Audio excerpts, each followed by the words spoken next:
Smart ইংলিশের আরও একটি এপিসোড নিয়ে চলে এসেছি আমি। আজকে আমরা পড়ব ফাদার্স হেল্প গল্পটার সেকেন্ড ইউনিট। চলো শুরু করা যাক। বলছে, স্বামী hopped that with his father with this his father would be made to see why he must avoid school for the day. স্বামী হোপড দ্যাট, স্বামী আশা করেছিল যে উইথ দিস, এই সমস্ত অজুহাত দিয়ে, টু হিজ ফাদার, তার বাবাকে এই সমস্ত অজুহাত দেখিয়ে, his father would be made to see why he must avoid school for the day. Swami ভেবেছিল যে তার বাবাকে, যে সে যত রকম অজুহাত দেখাচ্ছে যে স্কুলে যেতে দেব না, মানে স্কুলে যেতে চাইছি না আমি, স্কুলে গেলে আমাকে স্যামুয়েল স্যার বকবে, কারণ যারা বিশেষত দেরি করে স্কুলে আসে তাদের প্রতি স্যামুয়েল স্যার বেশি রেগে যান, এই সমস্ত কথাগুলো বলে সে তার বাবাকে বিভ্রান্ত করার চেষ্টা করছিল এবং সে স্কুলে যেতে চাচ্ছিল না। আর স্বামী ভাবছিল এই কথাগুলো বললে হয়তো তার বাবা সেটা বুঝতে পারবে এবং হয়তো এই স্বামীর সাথে তার বাবা একমত হবে। But father's behaviour took an unexpected turn, কিন্তু তার বাবার আচরণ হঠাৎ করে, তার বাবার আচার ব্যবহারে একটা পরিবর্তন দেখা দিল। He proposed to send a letter with স্বামী টু দ্য হেডমাস্টার। তার বাবা প্রস্তাব দিল যে আমি এবার একটা লম্বা চিঠি লিখব এবং সেই চিঠিটা তুমি তোমার প্রধান শিক্ষকের কাছে দেবে। No amount of protest from Swami would make him change his mind.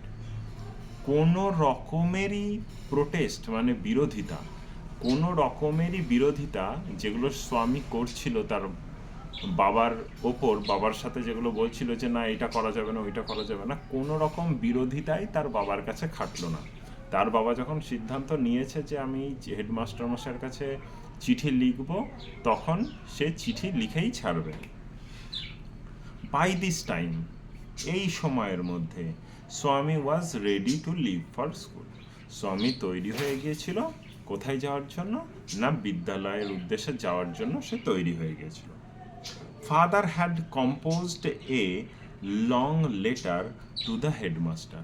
তার বাবা একটা এত বড় চিঠি বসে বসে লিখেছে, কার জন্য না, বিদ্যালয়ের প্রধান শিক্ষককে পাঠানোর জন্য। He put it in an envelope and sealed it. স্বামীর বাবা এই বড় চিঠিটা একটা খামের মধ্যে পুরলেন এবং সেই খামটিকে সিল করে দিলেন, মানে একদম আটকে দিলেন। What have you written father? Swami asked apprehensively. Apprehensively কথার অর্থ হচ্ছে ভয়ের সাথে, সভয়। তো বলছে যে স্বামী ভয়ে ভয়ে তার বাবাকে জিজ্ঞাসা করলো, ও বাবা কি লিখেছো তুমি চিঠিতে? নাথিং ফর ইউ, তোমার জন্য নয়। Give it to your headmaster and go to your class.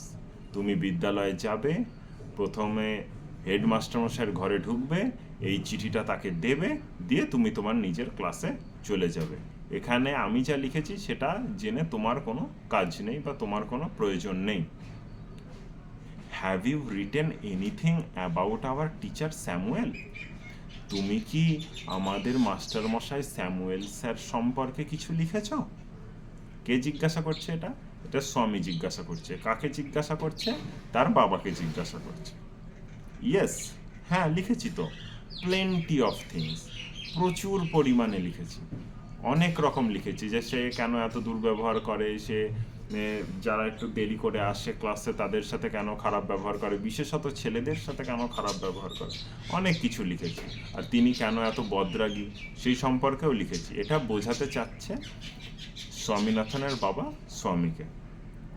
What has he done father? এবার স্বামী তার বাবাকে বলছে, বাবা তুমি যে স্যামুয়েল স্যার সম্পর্কে এত কিছু লিখেছ, স্যামুয়েল স্যার কি করেছেন বাবা? Everything is there in the letter, give it to your headmaster. Samuel sir কি করেছে না করেছে সমস্ত কিছু ওই চিঠির মধ্যে লেখা আছে। তোমার শুধু এইটুকুই কাজ, তুমি যাবে স্কুলে গিয়ে প্রধান শিক্ষকের কাছে চিঠিটা দিয়ে দেবে, ব্যাস তোমার কাজ শেষ। Swami went to school feeling that he was the worst boy on earth. Swami বিদ্যালয়ে গিয়েছিল। বিদ্যালয়ে যেতে যেতে স্বামী ভাবছিল যে এই পৃথিবীর মধ্যে সব থেকে খারাপ ছেলেই হয়তো স্বামী নিজে। কারণ কেন? সে একটা স্যারের সম্পর্কে খারাপ খারাপ মন্তব্য করেছে, বাবার কাছে বলেছে, এবং তার বাবা সেই নিয়ে আবার প্রধান শিক্ষকের কাছে একটা নালিশ জানাচ্ছে। তো সেটাই স্বামী ভাবছে যে সে হয়তো এই পৃথিবীর সব থেকে খারাপ ছেলে। হিজ কনসাইন্স বদার্ড হিম। কনসাইন্স কথার অর্থ হচ্ছে বিবেক। মানুষের যে মন, যে একটা কোনো খারাপ কাজ করলে বা পাপ কাজ করলে যেমন আমাদের মনে মনে হয় যে আমরা এটা কেন করলাম, পরে আমরা অনুতপ্ত হই। তো সেটাই বলছে কনসাইন্স, সে তার বিবেক দংশন করছে তাকে, যে আমি কেন বলতে গেলাম বাবার কাছে যে স্যার এরকম করেছে বা স্যার এইটা করেছে ওইটা করেছে। আমি যদি না বলতাম তাহলে বাবাও আজকে প্রধান শিক্ষকের কাছে চিঠি লিখতো না, তাহলে আমারও খারাপ লাগতো না। আসলে সত্যি কথা হচ্ছে স্যামুয়েল স্যার তো তেমন কিছু করেনি, কিন্তু সে সম্পূর্ণ বানিয়ে বানিয়ে বলছে তার বাবার কাছে, তাই সে তো অনুতপ্ত বোধ করবেই। He was not at all sure if his description of Samuel had been accurate. সে নিশ্চিত ছিল না। কে নিশ্চিত ছিল না? স্বামী নিশ্চিত ছিল না যে সে যে বর্ণনাটা দিয়েছে স্যামুয়েল স্যার সম্পর্কে যে বর্ণনাটা সে দিয়েছে হ্যাড বিন অ্যাকিউরেট, সেটা কি সত্যি সঠিক ছিল না সেটা সঠিক নয়, সেটা সে এখন যেতে যেতে ভাবছে যে আমি কি স্যার সম্পর্কে বলে এটা ঠিক করেছি, না আমি স্যারকে ভুল জাজ করেছি। ঠিক আছে, সেটা যেতে যেতে ভাবছে। He felt he had mixed up the real and the imagined. সে এবার ভাবছে যে সে মিক্সড আপ, মিশিয়ে ফেলেছে। কি মিশিয়ে ফেলেছে? না কল্পনার জগৎকে বাস্তবের সাথে মিশিয়ে ফেলেছে। রিয়েল মানে বাস্তব, আর ইমাজিন মানে কল্পনা, যেটা কল্পনা করে। সে কল্পনা করেছিল যে স্যামুয়েল স্যার এরকম হতে পারে, যে রাগী হবে, বদরাগী হবে, আমি যদি ক্লাসে দেরি করে যাই আমাকে প্রচণ্ড মারবে, বকবে। ঠিক আছে, সে এগুলো ভেবেছিল, এটা তার কল্পনা ছিল। সে এই কল্পনাটাকে বাস্তবে নিয়ে চলে এসেছে। স্বামী stopped on the road side. স্বামী রাস্তার ধারে একটু দাঁড়ালো। To make up his mind about Samuel. Say Samuel sir সম্পর্কে তার মনটাকে স্থির করার চেষ্টা করল। Samuel was not such a bad man after. Samuel sir আদতে কিন্তু অতটা খারাপ ধরনের মানুষ নয়। Personally he was much more friendly than the other teachers. বিশেষত স্বামীর সাথে পার্সোনালি সে ছিল, কে ছিল না তোমার স্যামুয়েল স্যার ছিল স্বামীর সাথে অন্যান্য শিক্ষকদের থেকে বেশি তাকে আদর করত, বেশি তাকে যত্ন করত, তার প্রতি একটা বেশি অন্যরকম তার আচরণ ছিল। স্বামী also felt Samuel had a special regard for him. স্বামী এটাও অনুভব করত যে স্যামুয়েল স্যার তাকে একটু বেশি যত্ন নেয় বা তার বেশি একটু কেয়ার করে। Swami's head was dizzy with confusion. Swami এই এত কিছু চিন্তা করতে করতে সে একটা ডিজি, মানে সে একটা ভ্যাবাচাকা খেয়ে যাওয়া অবস্থা। ঠিক আছে, সে একটা কনফিউশনের মধ্যে দিয়ে, সংশয়ের মধ্যে দিয়ে সে চলছিল। হি কুড নট ডিসাইড, সে স্থির করতে পারছিল না if Samuel really deserved the allegations made against him in the letter. সে স্থির করতে পারছিল না যে সমস্ত বক্তব্যগুলো, যে সমস্ত অ্যালিগেশনস মানে অভিযোগ, যে সমস্ত অভিযোগগুলো স্যামুয়েল স্যারের বিপক্ষে চিঠিতে বাবা লিখেছেন, সেগুলো সত্যিই তার প্রাপ্য কিনা, সেগুলো সত্যিই তার উপযুক্ত কিনা, সেগুলো সে বুঝতে পারছিল না।